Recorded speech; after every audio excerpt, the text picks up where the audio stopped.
जय श्री राधे कृष्ण सकल कृष्णप्रेमी भक्तबृंदगणके जानाচ্ছি राधे राधे। आज 19 श्रावण 5 আগস্ট मंगलवार। आज पवित्र पुत्रदा एकादशी। आजकेर এই पवित्र दिने सन्ध्याबेला बसे पड़लाम पाठ करते। आज आमी आमादेर परम धर्मग्रंथ श्रीमद् भागवत गीतार द्वादश अध्याये 3 এবং 4 नम्बर श्लोकेर व्याख्या पाठ करब। सकल कृष्णप्रेमी भक्तबृंदगण এই पवित्र गीता पाठ श्रवण करुन এবং সকলকে উৎসাহিত করুন শ্রী ভগবানের অমৃতবাণী শ্রবণে। আজকের দিনে আপনাদের সকলের মঙ্গল হোক এই কামনায় আজকের পাঠ শুরু করলাম। শ্রী ভগবান বলেছেন, যারা সম্পূর্ণরূপে নিজ ইন্দ্রিয় বশীভূত করে অচিন্ত সর্বত্র পূর্ণভাবে অবস্থিত অনির্দেশ্য অচল ধ্রুব অক্ষর এবং অব্যক্তের একাগ্রের সঙ্গে উপাসনা করেন, সেই প্রাণী মাত্রেরই হিতপরায়ণ এবং সর্বত্র সমবুদ্ধি সম্পন্ন ব্যক্তিগণ আমাকেই প্রাপ্ত হন।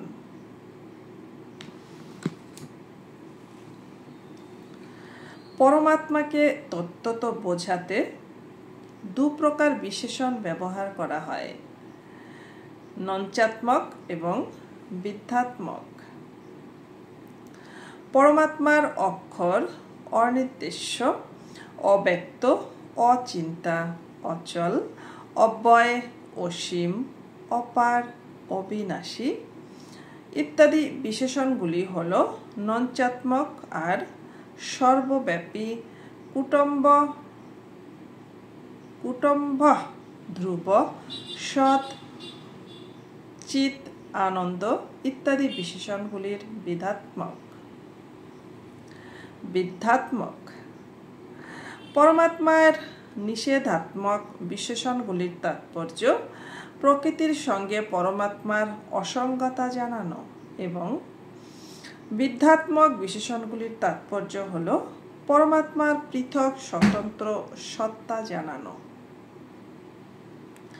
পরমাত্ম তত্ত্ব জাগতিক প্রবৃত্তি এবং নিবৃত্তি উভয়েরই অতীত এবং উভয়কেই সমানভাবে প্রকাশিত করে। এই নিরপেক্ষ পরমাত্ম তত্ত্বের দিকে লক্ষ্য করাবার জন্য এবং বুদ্ধিকে পরমাত্মার সমীপবর্তী করার জন্যই ভিন্ন ভিন্ন বিশেষণের সাহায্যে পরমাত্মার বর্ণনা করা হয়ে থাকে। গীতার পরমাত্মা এবং জীবাত্মার স্বরূপের প্রায় এক প্রকার বর্ণনা পাওয়া যায়। এখানে পরমাত্মার যে বিশেষণ দেওয়া হয়েছে সেই বিশেষণই গীতায় জীবাত্মার উদ্দেশ্যেও ব্যবহৃত হয়েছে।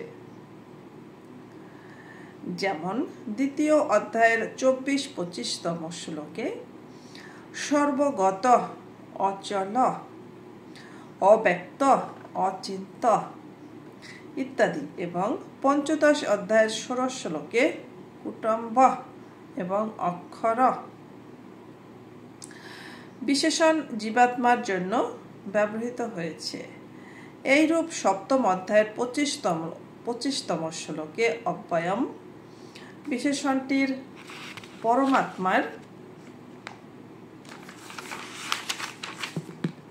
উদ্দেশ্যে এবং চতুর্দশ অধ্যায়ের 5ম শ্লোকে অব্যয়ম বিশেষণটির জীবাত্মার উদ্দেশ্যে ব্যবহৃত হয়েছে। জগতে ব্যাপক ভাবের বর্ণনাতেও পরমাত্মা এবং জীবাত্মাকে সমান বলে জানানো হয়েছে। যেমন অষ্টম অধ্যায়ের 22তম এবং অষ্টাদশ অধ্যায়ের 46তম শ্লোকে যেন সর্বমিদং ততম পদের দ্বারা এবং নবম অধ্যায়ের 4র্থ শ্লোকে ময়া তদ্মিদং সর্বম পদের দ্বারা পরমাত্মাকে সমস্ত জগতে পরিব্যাপ্ত বলা হয়েছে। এইরূপ দ্বিতীয় অধ্যায়ের 17 শ্লোকে যেন সর্বমিদং ততম পদের দ্বারা জীবাত্মাকেও সমস্ত জগতে পরিব্যাপ্ত বলা হয়েছে। যেমন চক্ষুর দৃষ্টি একে অপরের সঙ্গে অবরোধের সৃষ্টি করে না, বা ব্যাপক হলেও শব্দ যেমন অপর শব্দের সঙ্গে ধাক্কা খায় না, তেমনি দ্বৈত মত অনুযায়ী সমস্ত জগতে সমানভাবে পরিব্যাপ্ত হলেও নিরবয়ব হওয়ায় পরমাত্মা এবং জীবাত্মার সর্বব্যাপকতায় পরস্পরে কোনো সংঘাত সৃষ্টি হয় না। কর্মযোগে সাধনায় আসক্তি, মমত্ববোধ, কামনা এবং স্বার্থ ত্যাগের প্রাধান্য থাকে। মানুষ যখন শরীর, অর্থ, সম্পত্তি ইত্যাদি পদার্থগুলিকে নিজের এবং নিজের জন্য মনে না করে অপরের সেবায় নিয়োগ করে, তখন তার আসক্তি, মমত্ববোধ, কামনা, স্বার্থভাব সত্যই দূর হয়। যার উদ্দেশ্য থাকে প্রাণী মাত্রেরই সেবা করা, তিনি তার শরীর ও বস্তুসমূহ প্রাণীদের সেবাতেই নিয়োজিত করেন। শরীরকে অপরের সেবায় নিয়োগ করলে অহংবোধ এবং পদার্থগুলি অন্যের সেবায় ব্যয় করলে মমত্ববোধ দূর হয়। সাধকের প্রথম থেকেই লক্ষ্য রাখতে হয় যে পদার্থ সেবায় নিয়োগ করা হয়, যে পদার্থ সেবায় নিয়োগ করা হয় সেটা সেব্যরই। সুতরাং কর্মযোগের সাধনায় সমস্ত প্রাণীর হিতে নিরত থাকা অত্যন্ত প্রয়োজন। সেই জন্য সর্বভূত হিতে রতা পদটির প্রয়োগ কর্মযোগের আচরণকারীদের সম্বন্ধে করাই বেশি যুক্তিসঙ্গত। কিন্তু ভগবান এই পদটির প্রয়োগ এখানে এবং পঞ্চম অধ্যায়ের 25তম শ্লোকে দুটি স্থানেই জ্ঞান যোগীদের সম্পর্ক করেছেন। এর দ্বারা প্রমাণিত হয় যে কর্ম থেকে সর্বতোভাবে সম্বন্ধ বিচ্ছেদ করার জন্য কর্মযোগের প্রণালী মেনে নেওয়া প্রয়োজন। জ্ঞান যোগেও থাকে।